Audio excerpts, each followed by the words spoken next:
Islamic scholar مفتی محمد عمر فاروقی خلیفہ مجاز حضرت پیر ذوالفقار احمد نقشبندی کے آفیشیل چینل مفتی محمد عمر فاروقی کو سبسکرائب کیجیے۔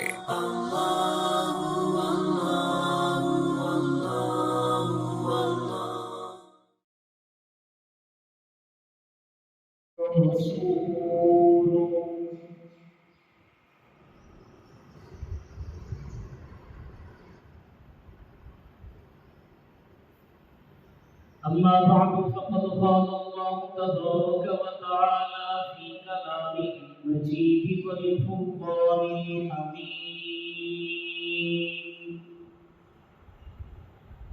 أعوذ بالله من الشيطان الرجيم بسم الله الرحمن الرحيم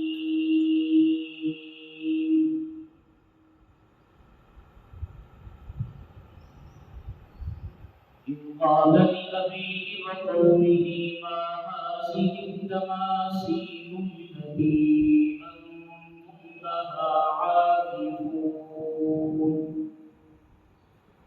قالوا وجدنا آباءنا لها عابدين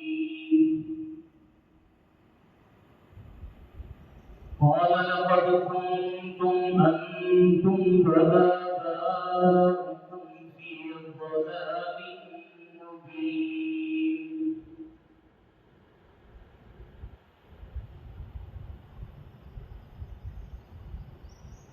قالوا أجئتنا بالحق أم أنت من اللاعبين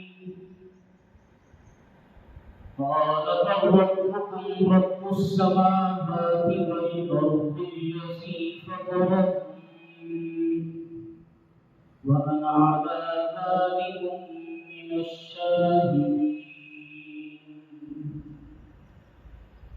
سبحان ربك رب العزة عما يصفون وسلام على المرسلين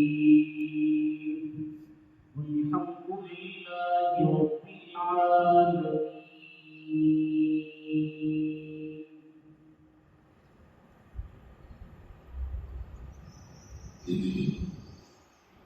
سامعین سے مقرر گرامی اکرم میرے دوستوں بزرگوں اور ساتھیوں،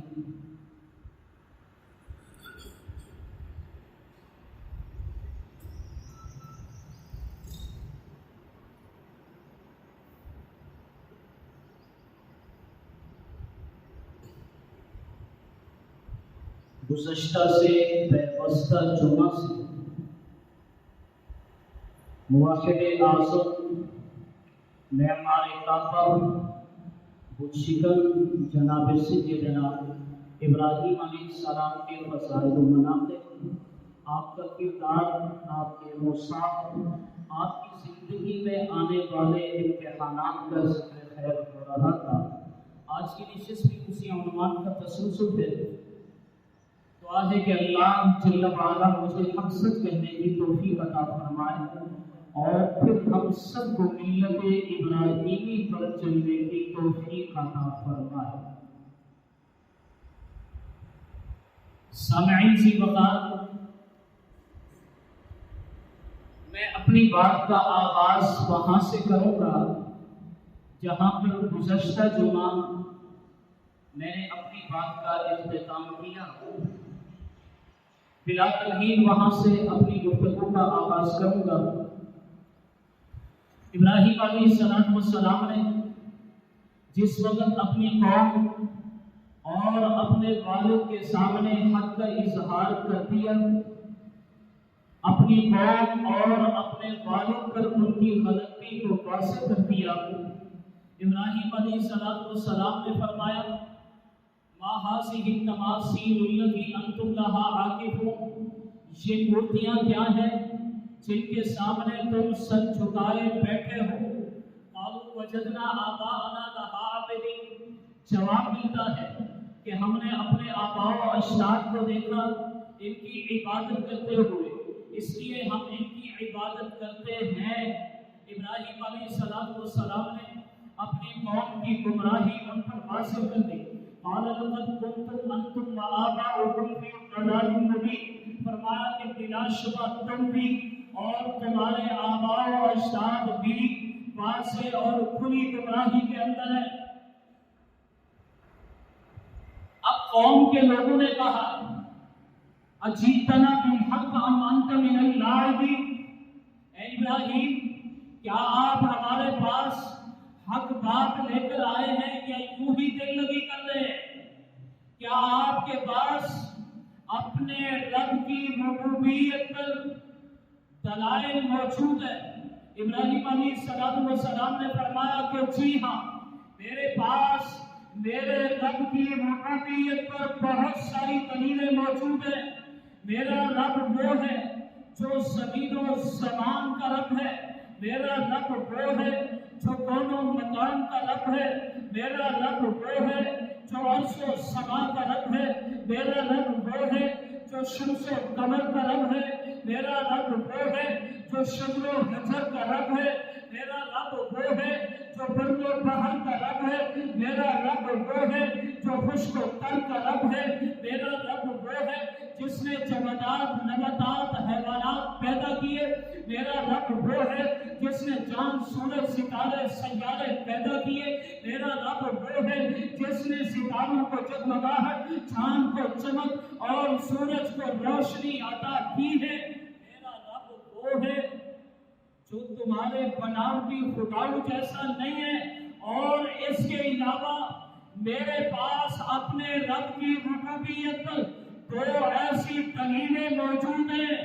جن کا انکار ممکن نہیں، جن دلائل کو جھٹلایا نہیں جا سکتا۔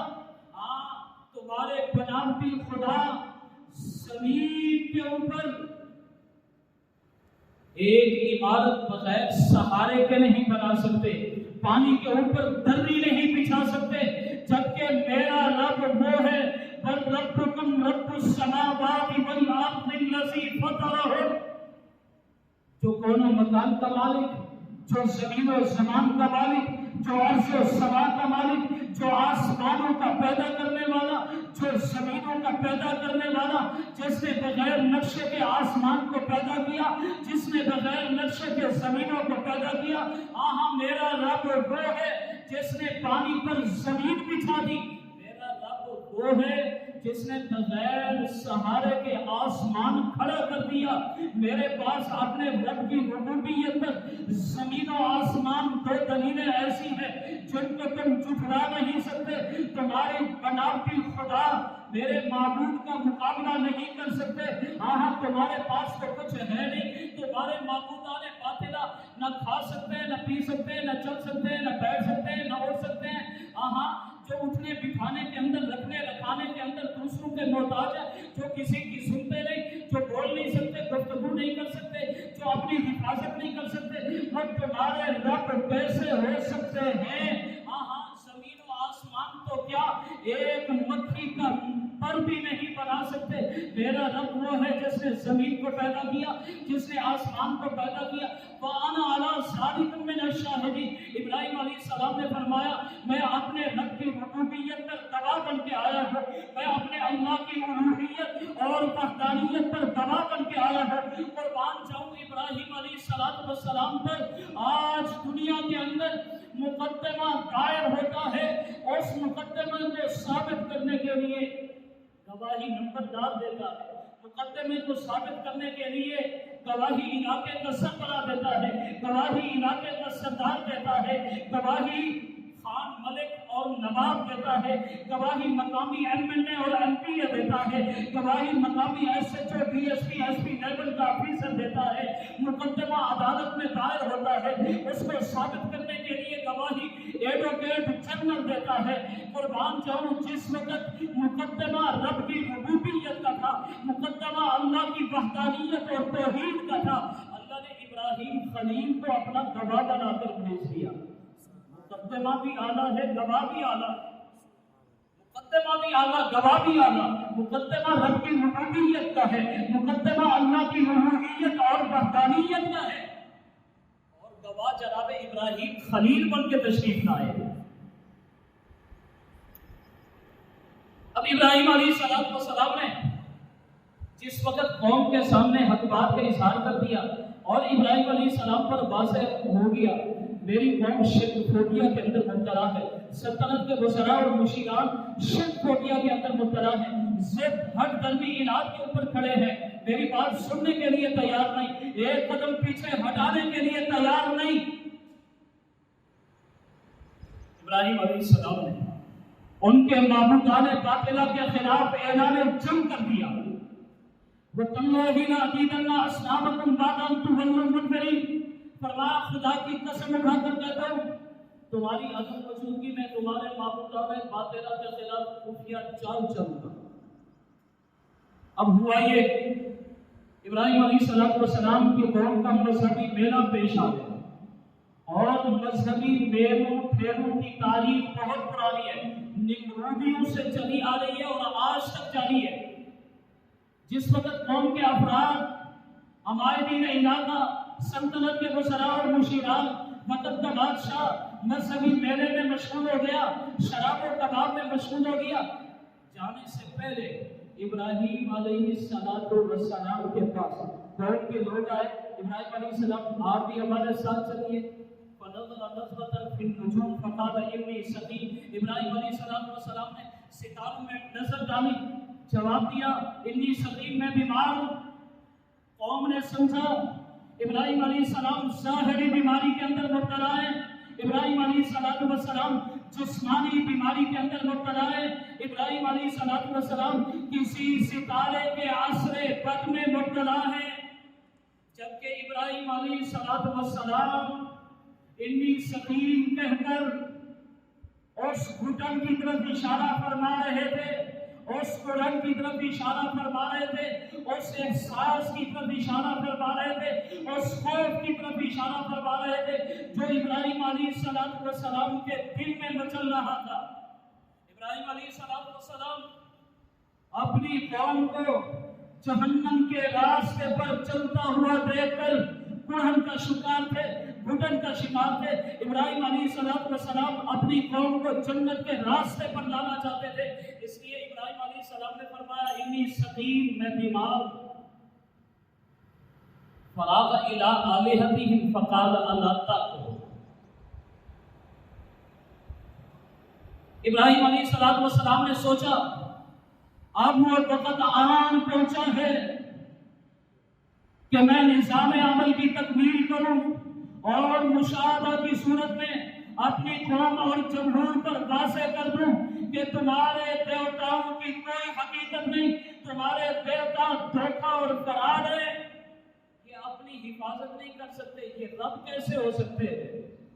اب ابراہیم علیہ السلام چپکے سے، خاموشی سے، بڑے آرام سے ان کے رب بارے میں جانا سے فراغ الی آلہتہم فقال الا تأکلون، چپکے سے ان کے رب بارے میں جادو سے دیکھا کہ نظر نیاز منت کے چڑھاوے موجود ہیں، حلوے مانڈے، پھل میوے اور مٹھائیاں موجود ہیں، کھانے والا کوئی نہیں۔ ابراہیم علیہ السلام نے تنزیہ لہجے میں کہا الا تأکلون، کیا ہوا تمہیں، تم کھاتے کیوں نہیں؟ اب ان کے اندر بولنے کی صلاحیت ہوتی تو وہ جواب دیتے، جواب نہ ملا۔ ابراہیم علیہ السلام نے فرمایا ما لکم لا تنطقون، کیا ہوا تمہارے لیے، تم بولتے بھی نہیں؟ جس وقت جواب نہ ملا فراغ علیہم ضربا بالیمین، ابراہیم علیہ السلام نے کلہاڑا اٹھایا، دائیں ہاتھ سے مارنا شروع کر دیا۔ اب ابراہیم علیہ السلام نے ان کے معبودان باطلہ کا کچومر نکال دیا، ابراہیم علیہ السلام نے تباہی پھیر دی، ابراہیم علیہ السلام نے ان کو تہس نہس کر کے رکھ دیا، ابراہیم علیہ السلام نے ان کو ملیا میٹ کر کے رکھ دیا۔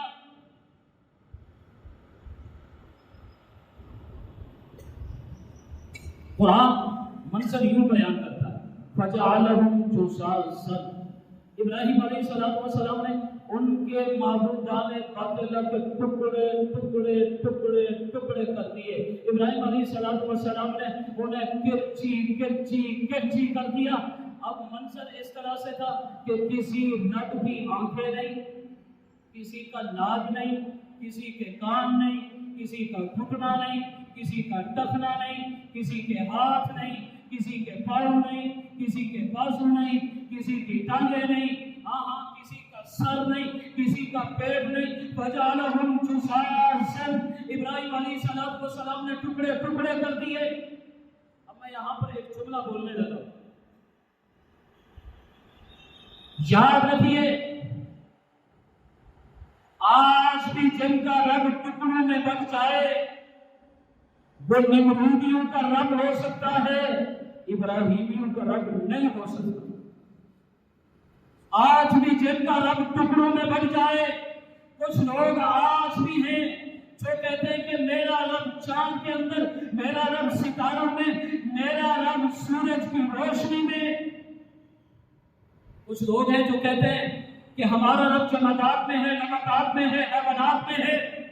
کچھ لوگ یہ کہتے ہیں کہ ہمارا رب کسی پیغمبر کے اندر ہے، کسی نبی کے اندر ہے، کسی قبر کے اندر سوئے ہوئے ولی کے اندر ہے، اور ہمارا رب جناب سیدنا علی کے اندر ہے۔ کبھی پیغمبر کا نام لیتے ہیں کہ یہ ہمارا رب، کبھی پیغمبر کو رب کے درجے پر فائز کرتے تھے، کبھی قبر کے اندر سوئے ہوئے ولی کو رب کے درجے پر فائز کرتے تھے، کبھی جناب سیدنا علی کو رب کے درجے پر فائز کرتے تھے، کبھی ان کا رب جانوروں میں ہوتا ہے، کبھی کہتے ہیں کہ گائے میرا رب ہے، کبھی کہتے ہیں کہ گھوڑا میرا رب ہے۔ جن کا رب آج بھی ٹکڑوں میں بٹ جائے وہ نمرودیوں کا رب ہو سکتا ہے، ابراہیمیوں کا رب نہیں ہو سکتا۔ ابراہیمیوں کا رب وہ ہے جو ٹکڑوں میں بٹتا نہیں، ابراہیمیوں کا رب وہ ہے جو احد ہے، جو صمد ہے، جو تنہا ہے، جو یکتا ہے، جو منفرد ہے، جو وحدہ لا شریک ہے، جس کا شریک کوئی نہیں، جس کا وزیر کوئی نہیں، جس کا مشیر کوئی نہیں، جس کی مثل کوئی نہیں، جس کا مثال کوئی نہیں، جس کا ہمسر کوئی نہیں، جس کا ثانی کوئی نہیں، وہ ابراہیمیوں کا رب ہے۔ اور ابراہیمی جو ہوتے ہیں وہ ہر کسی کو اس کے درجے پر فائز کرتے ہیں۔ جو ابراہیمی ہوتے ہیں وہ خدا کو خدا مانتے ہیں، مصطفیٰ کو مصطفیٰ مانتے ہیں، پیغمبر کو پیغمبر مانتے ہیں، نبی کو نبی مانتے ہیں۔ جو ابراہیمی ہوتے ہیں وہ قبر کے اندر سوئے ہوئے ولی کو ولی مانتے ہیں اور علی کو علی مانتے ہیں۔ پیغمبر کو ربوبیت کا درجہ نہیں دیتے، قبر کے اندر سوئے ہوئے ولی کو ربوبیت کے درجے پہ فائز نہیں کرتے، اور جناب سیدنا علی کو بھی رب کے درجے پہ فائز نہیں کرتے۔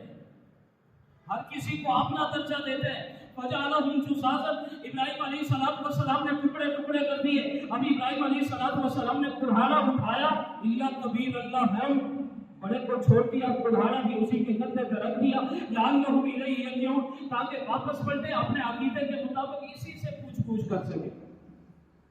اس وقت مذہبی میلہ ختم ہوا، نمرود نے اعلان کیا گھر کی طرف کوئی نہیں جائے گا، سب لوگ رب بارے میں جا کر اپنے دیوتاؤں کو سلامی پیش کریں گے۔ اب وہ سلامی پیش کرنے کے لیے رب بارے میں آئے، منظر بڑا عجیب تھا۔ جن دیوتاؤں کو سلامی پیش کرنے کے لیے آئے وہ دیوتا الٹا ان کی سلامی میں پڑے ہوئے تھے۔ بڑا بھیانک منظر، عجیب منظر دیکھا کہ کسی کی آنکھ نہیں، کسی کے ناک نہیں، کسی کے کان نہیں، اور کسی کا ٹخنا نہیں، کسی کا گھٹنا نہیں، کسی کا پیٹ نہیں، کسی کا سر نہیں، کسی کے بازو نہیں، کسی کے پاؤں نہیں، ٹکڑوں کے اندر بٹے ہوئے۔ اب غصے میں آ گئے، غصے سے بے قابو ہو گئے، منہ سے نال ٹپکنے لگی، آنکھیں شعلہ برسانے لگی، غصے کی وجہ سے نتنے پھول گئے۔ قالوا من فعل هذا بآلهتنا انه لمن الظالمین، ہمارے معبودوں کے ساتھ کس نے یہ کیا ہے، وہ بڑا ظالم ہے۔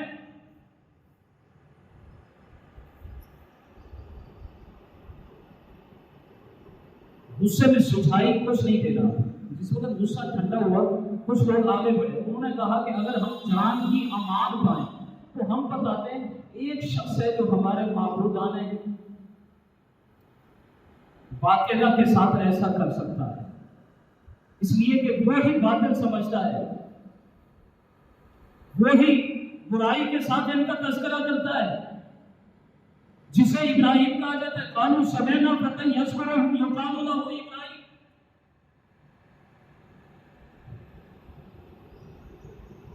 ابراہیم علیہ السلام کو پکڑیے، ہمارا دشمن وہی ہے، ہمارے معبودان باطلہ کا دشمن وہی ہے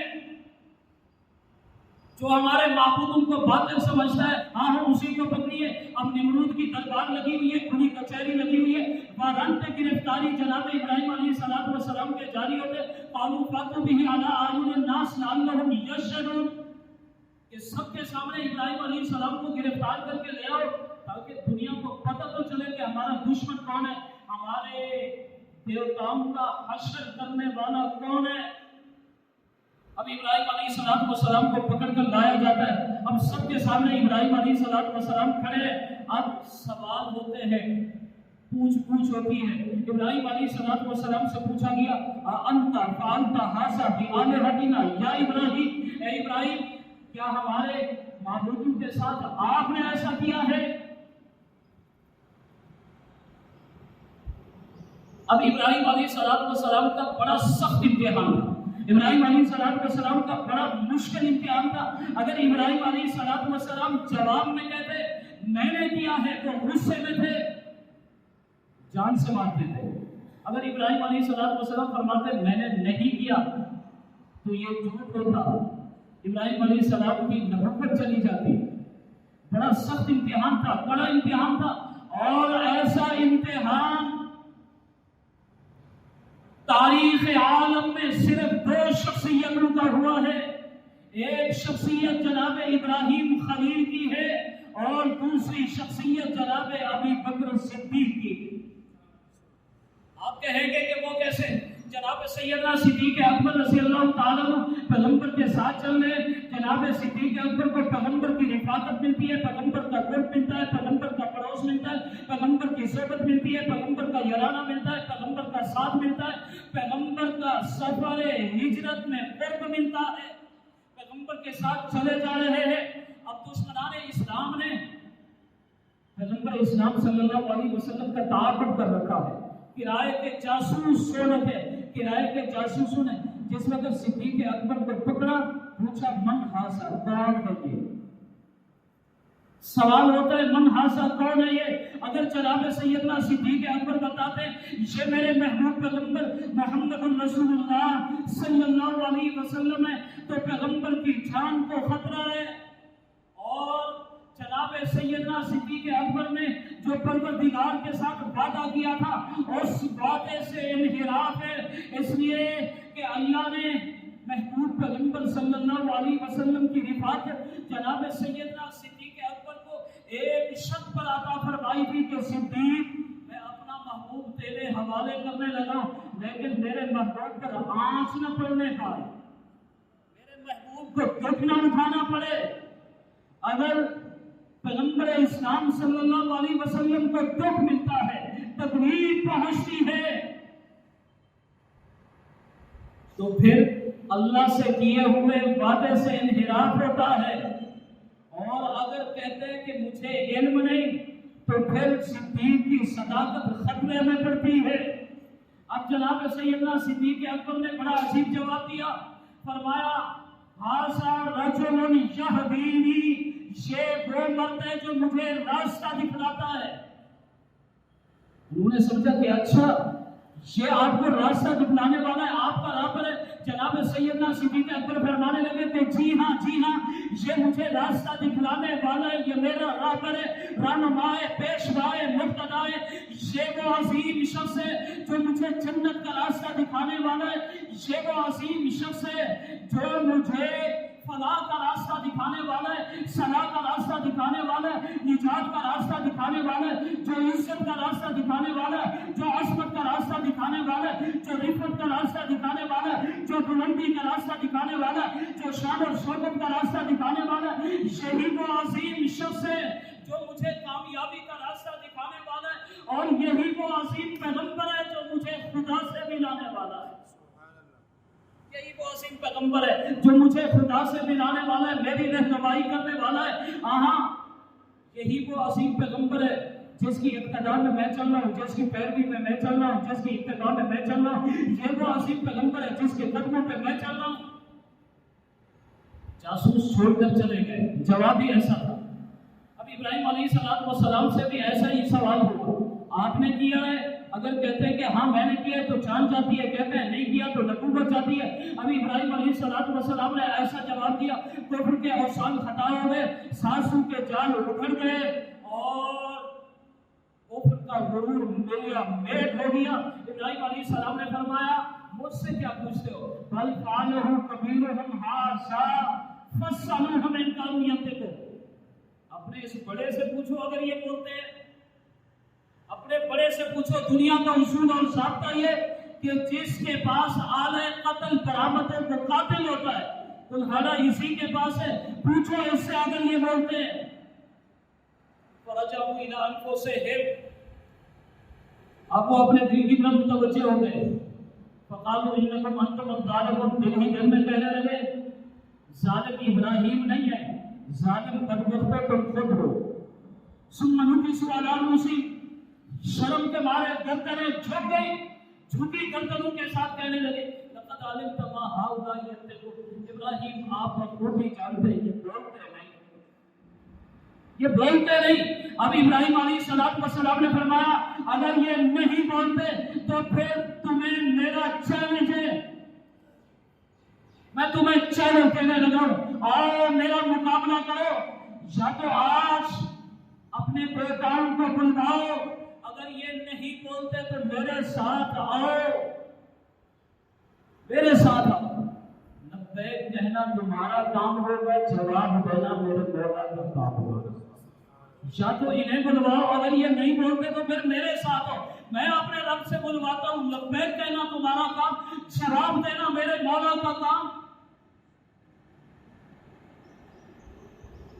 ابراہیم علیہ السلام نے پیغمبرانہ انداز میں، پیغمبرانہ لب و لہجے میں جواب دیا، قال افتعبدون من دون اللہ ما لا ينفعكم شيئا ولا يضركم، کیا تم اللہ کے سوا ایسوں کی عبادت کرتے ہو جو نہ تمہیں فائدہ پہنچا سکتے، جو نہ تمہیں نقصان پہنچا سکتے، جو تمہارے محتاج ہیں، جو اپنی حفاظت نہیں کر سکتے، جو کھا نہیں سکتے، پی نہیں سکتے، چل نہیں سکتے، پھر نہیں سکتے، اٹھ نہیں سکتے، بیٹھ نہیں سکتے، تو سو نہیں سکتے، جاگ نہیں سکتے، اپنی حفاظت نہیں کر سکتے، گفتگو نہیں کر سکتے، بول نہیں کر سکتے، تمہاری حاجت نوائی کیسے کر سکتے ہیں، تمہاری مشکل کشائی کیسے کر سکتے ہیں، تمہارے رب کیسے بن سکتے ہیں؟ افتعبدون من دون اللہ ما لا ينفعكم شيئا ولا يضركم، فرمایا اف لکم ولما تعبدون من دون اللہ افلا تعقلون۔ افسوس ہے تمہارے اوپر اور ان کے اوپر بھی جن کی تم اللہ کے سوا عبادت کرتے ہو، کیا تمہیں اتنی بھی سمجھ نہیں؟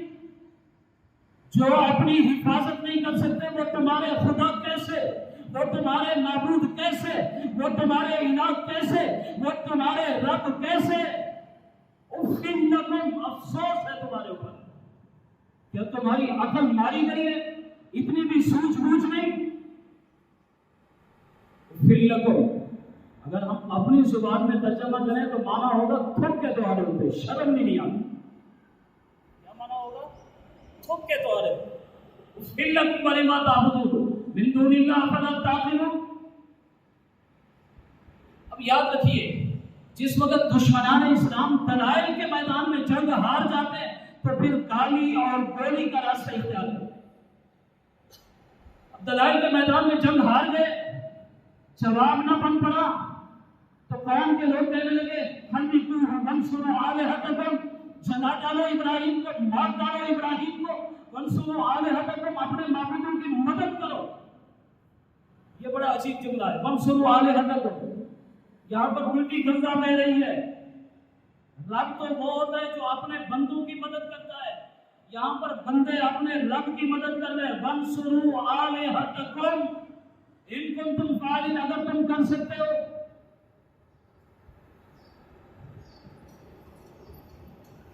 وانصروا آلہتکم، یہ جملہ بڑا قابل غور ہے اور اس جملے کا تسلسل آج بھی جاری ہے۔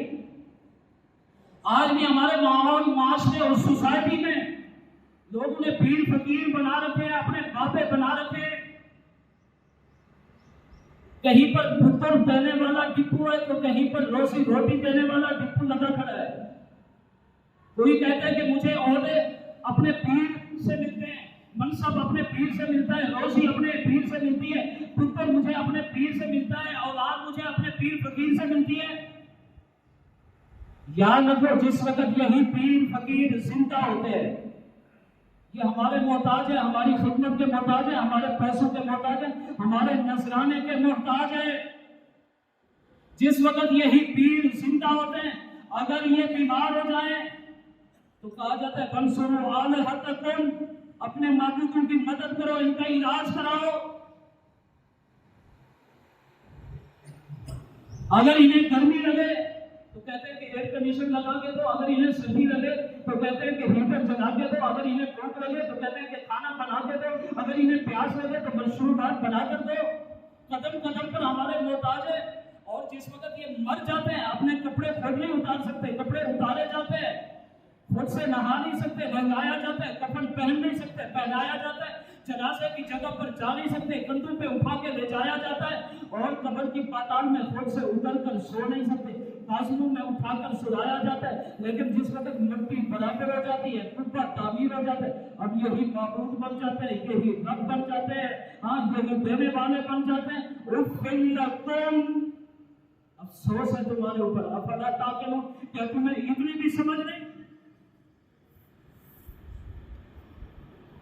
اب ابراہیم علیہ السلام کو جس وقت آگ کے اندر ڈال دیا گیا، آگ کا چرخا ہے، آگ زوروں پر ہے،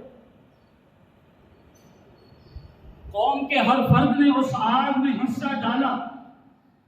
اب یہاں پر دو کردار سامنے آتے ہیں، ایک کردار ہے چڑیا کا اور ایک کردار ہے کوہر گرلے کا. اور تفصیل میں نہیں جانا چاہوں گا، میں صرف اشارہ کرنا چاہتا ہوں تاکہ جو میں اگلی بات کرنا چاہ رہا ہوں وہ آپ کی خدمت میں پیش کر سکوں. اب ایک کردار چڑیا کا ہے اور ایک کوہر گرلے کا ہے. چڑیا چونچ میں پانی کے قطرے لیتی ہے اور آگ کو بجھانے کی کوشش کرتی ہے، اور کوہر گرلا پھونکے مارتا ہے، آگ کو بھڑکانے کی کوشش کرتا ہے. کسی اہل دل اہل نظر نے چڑیا سے پوچھا یہ کیا دیوانگی ہے، تیرے ان پانی کے قطروں سے آگ بجھنے والی نہیں. اس نے کہا کہ مجھے بھی معلوم ہے کہ آگ بجھنے والی نہیں، جیسے کوہر گرلوں کی پھونکوں سے آگ میں اضافہ ہونے والا نہیں. لیکن ہر کسی کی اپنی اپنی پسند ہے، ایک میری پسند ہے، ایک اس کی پسند ہے، ایک میرا طریقہ ہے، ایک اس کا طریقہ ہے، ایک میرا کردار ہے، ایک اس کا کردار ہے، ایک میرا عمل ہے، ایک اس کا عمل ہے، ایک میری سوچ ہے، ایک اس کی سوچ ہے، ایک میری فکر ہے، ایک اس کی فکر ہے، ایک میرا رویہ ہے، ایک اس کا رویہ ہے. ہاں میں اپنی محبت کا اظہار کر رہی ہوں، وہ اپنی نفرت کا اظہار کر رہا ہے، میں اپنی دوستی نبھا رہی ہوں، وہ اپنی دشمنی نبھا رہا ہے. ہر کسی کی اپنی اپنی پسند، میں اپنی محبت کا اظہار کر رہی ہوں، اپنی یاری نبھا رہی ہوں، اپنی دوستی نبھا رہی ہوں. لیکن مجھے بھی پتا ہے کہ آگ بجھنے والی نہیں ہے، لیکن یاری نبھانا میرا کام ہے، آگ بجھانا میرے مولا کا کام ہے. سوچ اپنی اپنی ہے، فکر اپنی اپنی ہے، راستہ اپنا اپنا ہے، طریقہ اپنا اپنا ہے. ایک چڑیا کا کردار ہے، ایک کوہر گرلے کا کردار ہے، اور یہ کردار آج تک جاری ہے. چڑیا کا کردار بھی جاری ہے، کوہر گرلے کا کردار بھی آج تک جاری ہے. آج بھی جو شخص پیغمبر کی عزت کی حفاظت کرتا ہے، پیغمبر کے عظمت کی حفاظت کرتا ہے، پیغمبر کے تقدس کی حفاظت کرتا ہے، پیغمبر کی عفت کی حفاظت کرتا ہے، پیغمبر کی ناموس کی حفاظت کرتا ہے، پیغمبر کے گھرانے کی حفاظت کرتا ہے، پیغمبر کے یارانے کی حفاظت کرتا ہے، پیغمبر کے صحابہ کی حفاظت کرتا ہے، پیغمبر کے اہل بیت کی حفاظت کرتا ہے، پیغمبر کے دین کی حفاظت کرتا ہے، پیغمبر کے قرآن کی حفاظت کرتا ہے، پیغمبر کی شریعت کی حفاظت کرتا ہے، پیغمبر کی طریقت کی حفاظت کرتا ہے. خدا کی قسم یہ چڑیا کا کردار نبھانے والا ہے.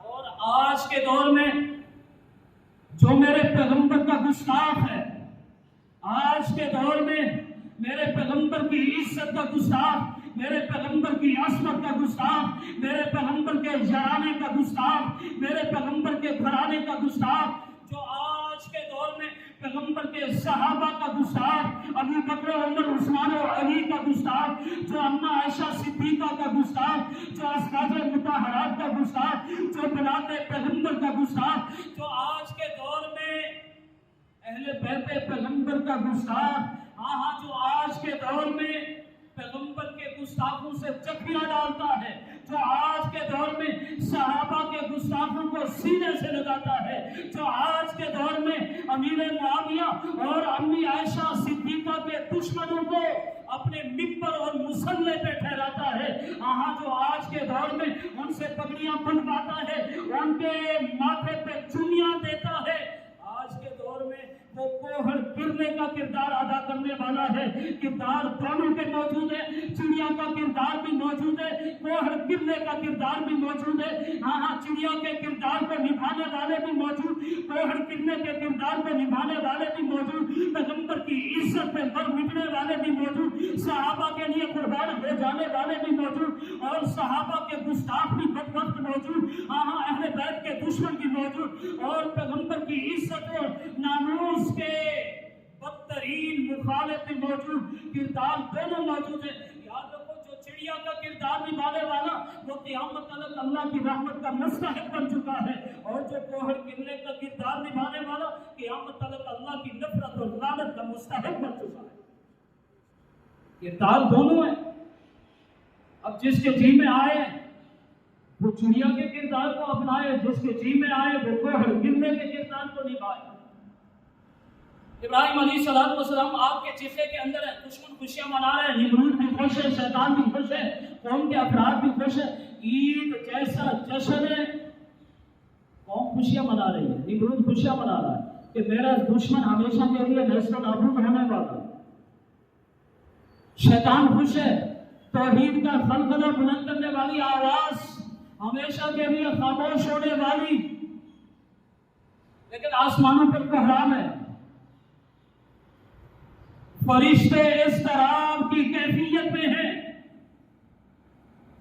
جناب جبرائیل امین پروردگار کی خدمت میں عرض کرتے ہیں، اللہ اگر اجازت ہو مدد و نصرت کے لیے حاضر ہو جاؤں، جواب ملتا ہے کہ حاضر ہو جاؤ۔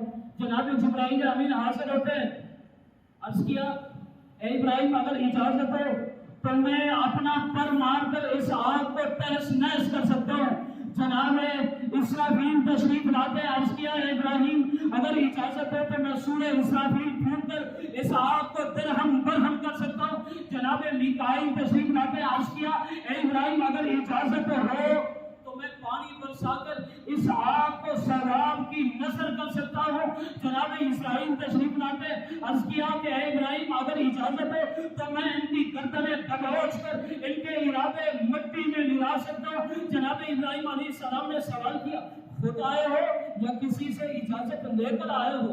جواب ملتا ہے آئے خود ہیں لیکن اجازت لے کر آئے ہیں۔ جناب ابراہیم پوچھتے ہیں جس نے اجازت دی ہے وہ مجھے دیکھ رہا ہے یا نہیں دیکھ رہا؟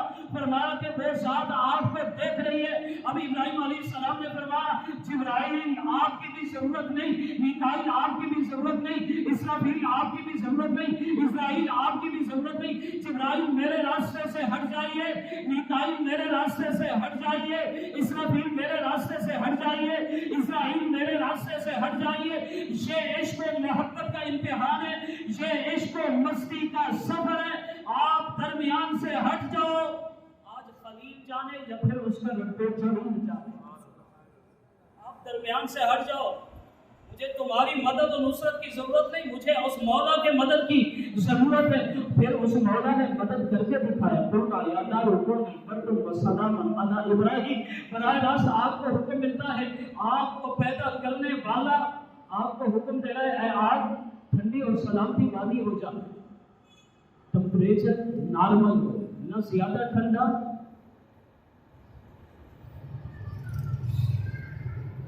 نہ ہی زیادہ گرم۔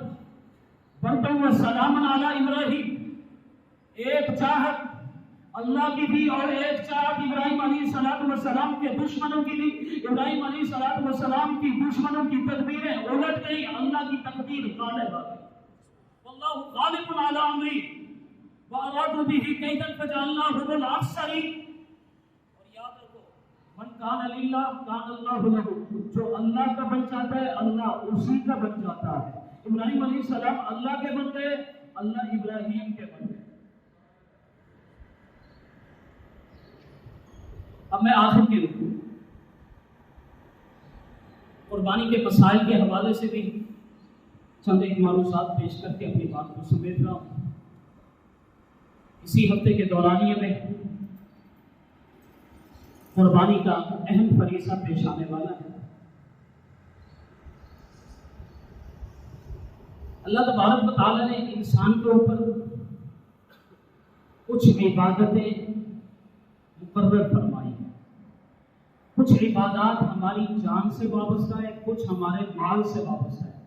جو عبادات ہمارے مال سے وابستہ ہیں ان میں سے ایک عظیم الشان عبادت قربانی کی ہے. اللہ تبارک و تعالیٰ نے ہر امت کے لیے قربانی کو مقرر فرمایا. وَلِكُلِّ أُمَّةٍ جَعَلْنَا مَنسَكًا. اور قربانی کا آغاز نہ جناب رسول اللہ صلی اللہ علیہ وسلم کے دور سے ہے، نہ جناب ابراہیم علیہ السلام کے دور سے، بلکہ تخلیق انسانیت کے آغاز سے ہی قربانی کا سلسلہ جاری ہے. اس مرتبہ قربانا فتقبل من احدہما ولم یتقبل من الآخر.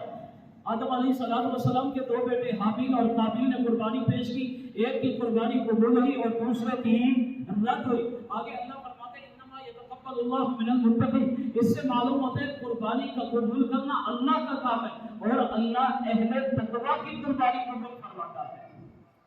قربانی کے اندر نام، نمود، ریا، شہرت، اکرامہ مقصود نہیں ہونا چاہیے، بلکہ اللہ کی رضا اور اللہ کی خوشنودی مقصود ہونی چاہیے. قل ان صلاتی ونسکی ومحیای ومماتی للہ رب العالمین. دوسرے مقام پر اللہ ارشاد فرماتے ہیں نہیں ینال اللہ لحومها ولا دماؤها ولکن ینالہ التقوی منکم. قربانی کا گوشت میرے پاس نہیں پہنچتا، قربانی کا خون میرے پاس نہیں پہنچتا، لیکن میرے پاس تمہارے دل کا تقوی پہنچتا ہے، تمہاری پرہیزگاری پہنچتی ہے، تمہاری نیکوکاری پہنچتی ہے، تمہارے دلوں کے جذبات پہنچتے ہیں، تمہارے دلوں کے احساسات پہنچتے ہیں، تمہاری اطاعت اور فرما برداری کا جذبہ میرے تلک پہنچتا ہے. اللہ اس جذبے کو دیکھنا چاہتے ہیں. اور قربانی کا سلسلہ ہر دور میں جاری رہا، یہاں تک کہ ہمارے محبوب پیغمبر صلی اللہ علیہ وسلم ختم نبوت کا تاج سجائے اس دھرتی پر تشریف لائے. آپ علیہ السلام کو حکم ملتا ہے فَصَلِّ لِرَبِّكَ وَانْحَرْ. اے محبوب پیغمبر اپنے رب کے لیے نماز پڑھیے اور قربانی کیجیے. حضور اکرم صلی اللہ علیہ وسلم نے اللہ کے حضور مختلف جانوروں کی قربانیاں پیش کروائی. حضرت انس رضی اللہ تعالیٰ عنہ کی روایت ہے، وہ فرماتے ہیں حضور اکرم صلی اللہ علیہ وسلم 2 میٹھے قربان کیا کرتے تھے. دوسری روایت حضرت عائشہ رضی اللہ تعالیٰ عنہ کی روایت ہے، وہ فرماتی ہیں ہم مینا کے اندر موجود تھے، ہمارے پاس گائے کا گوشت لایا گیا، میں نے پوچھا یہ کیا ہے؟ بتلایا گیا رسول اللہ صلی اللہ علیہ وسلم نے اپنی ازواج مطہرات کی طرف سے گائے قربان کی. میٹھے گائے کی قربانی. تیسرے نمبر پر جناب جابر رضی اللہ تعالیٰ عنہ کی روایت ہے، وہ فرماتے ہیں حضور اکرم صلی اللہ علیہ وسلم کے ساتھ ہم حج کے سفر پر شریک تھے. آپ صلی اللہ علیہ وسلم نے بھی اور ہم نے بھی اونٹوں کی قربانی دی اور ہر اونٹ میں 7 افراد شریک ہوئے. یہ حضور اکرم صلی اللہ علیہ وسلم کی قربانی کے جانور ہیں.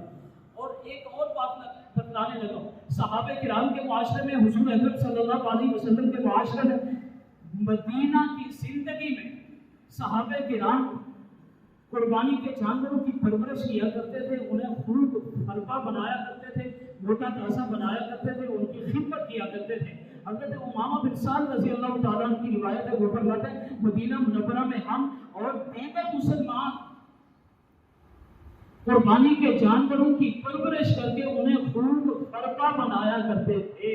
اب قربانی قربانی کے جانوروں سے محبت کرنا، ان کی خدمت کرنا، پرورش کرنا، انہیں پالنا پوسنا، یہ صحابہ کی بھی سنت ہے اور حضور اکرم صلی اللہ علیہ وسلم کی بھی سنت ہے۔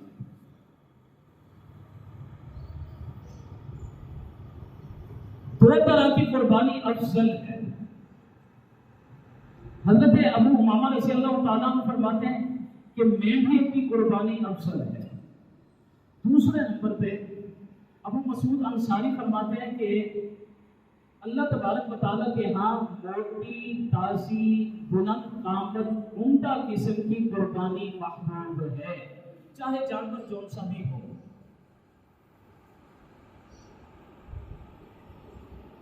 حضور اکرم صلی اللہ علیہ وسلم سے سوال کیا گیا کہ ہمیں بدلے میں کیا ملے گا؟ زید بن ارقم کی روایت ہے۔ فرمایا یہ قربانیاں کیا ہیں؟ آپ علیہ الصلوۃ والسلام نے فرمایا کہ تمہارے باپ، تمہارے دادا ابراہیم علیہ السلام کی سنت ہے۔ اللہ کے رسول ہمیں بدلے میں کیا ملے گا؟ آپ صلی اللہ علیہ وسلم نے فرمایا بکل شعرۃ حسنہ، ہر بال کے بدلے نیکی ملے گی۔ اس کے اللہ کے رسول اگر اون ہو، بال نہ ہو، فرمایا بکل شعرۃ من الصوف حسنہ، اون کے بھی ہر بال کے بدلے نیکی ملے گی۔ اب قربانی کس پر ہے؟ جناب سیدنا مخنف بن سلیم رضی اللہ تعالیٰ عنہ کی روایت ہے، وہ فرماتے ہیں حضور اکرم صلی اللہ علیہ وسلم عرفہ کے دن اعلان فرما رہے تھے کہ اے لوگوں، گھر کے تمام افراد پر سال میں ایک مرتبہ قربانی کرنا ہے۔ اب علماء نے اس کی وضاحت یوں کی ہے کہ گھر کے اندر جتنے صاحب نصاب افراد ہوں گے، ہر صاحب نصاب فرد پر قربانی کرنا ضروری ہوگا۔ آج کل ہمارے ہاں معاشرے میں یہ مشہور ہے گھر کا سربراہ قربانی کر لے تو سب کی طرف سے کفایت کر جائے گی، ایسا نہیں ہے۔ اس کا تصور اسلام میں نہیں ہے۔ ہر صاحب نصاب افراد پر قربانی کرنا ضروری ہے۔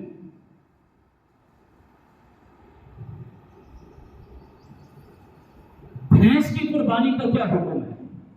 یاد رکھو بلا شک و شبہ بھینس کی قربانی بھی درست ہے، بھینس کی قربانی بھی جائز ہے، اس لیے کہ ابن منذر فرماتے ہیں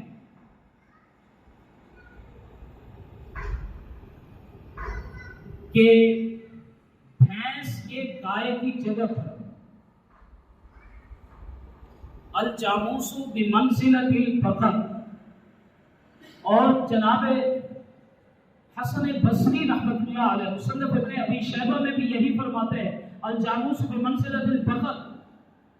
ابن منذر کی یہی روایت ہے الجاموس ضرب من کبار البقر، اور موطا امام مالک میں امام مالک رحمہ اللہ فرماتے ہیں انما ہی بقر کلھا، یہ ساری کی ساری گائے ہے، یہ الگ سے کوئی جنس نہیں ہے۔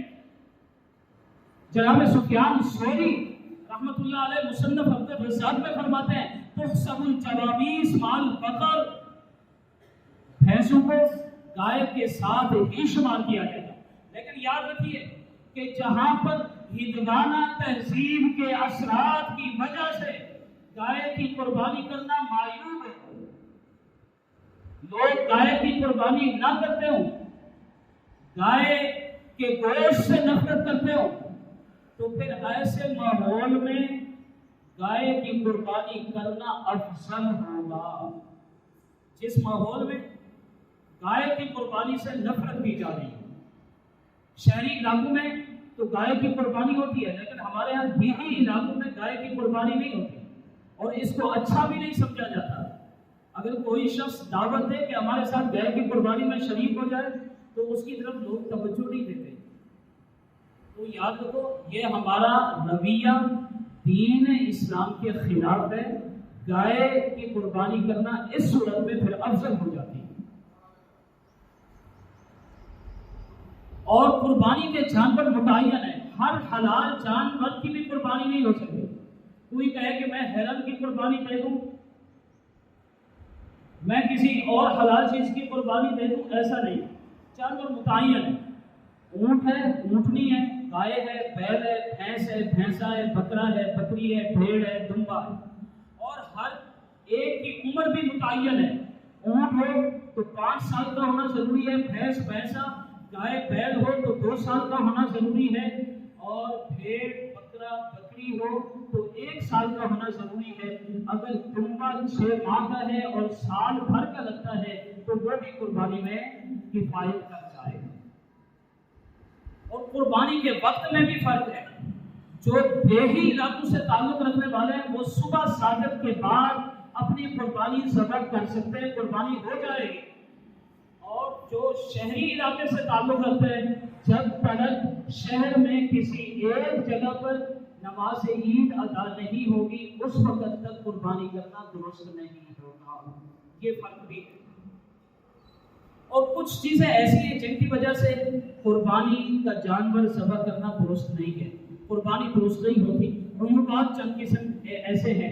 سب سے پہلے نمبر پہ اندھا جانور ہو قربانی کرنا درست نہیں، کانا جانور ہو قربانی کرنا درست نہیں، لنگڑا جانور ہو جو پاؤں زمین پر ٹیک نہ سکتا ہو تو قربانی کرنا درست نہیں۔ اسی طرح گائے اور بھینس کی پیدائشی دم نہ ہو تو قربانی کرنا درست نہیں، پیدائش کی ایک کام نہ ہو دونوں کام نہ ہو تو قربانی کرنا درست نہیں، دم تہائی یا اس سے زائد حصہ کٹی ہوئی ہے تو قربانی کرنا درست نہیں، کان کا تہائی حصہ یا زائد کٹا ہوا ہے قربانی کرنا درست نہیں، جانور کی بینائی تہائی حصہ یا اس سے زائد چلی گئی ہے قربانی کرنا درست نہیں، تھن کٹا ہوا ہے، تھن کا سرا کٹا ہوا ہے، زبان کٹی ہوئی ہے قربانی کرنا درست نہیں۔ اسی طرح خنثی جانور ہے، نر و مادہ دونوں علامات موجود ہیں قربانی کرنا درست نہیں، بھیڑ اور بکری کا ایک تھن خراب ہے قربانی کرنا درست نہیں، گائے اور بھینس کے 2 تھن خراب ہے قربانی کرنا درست نہیں۔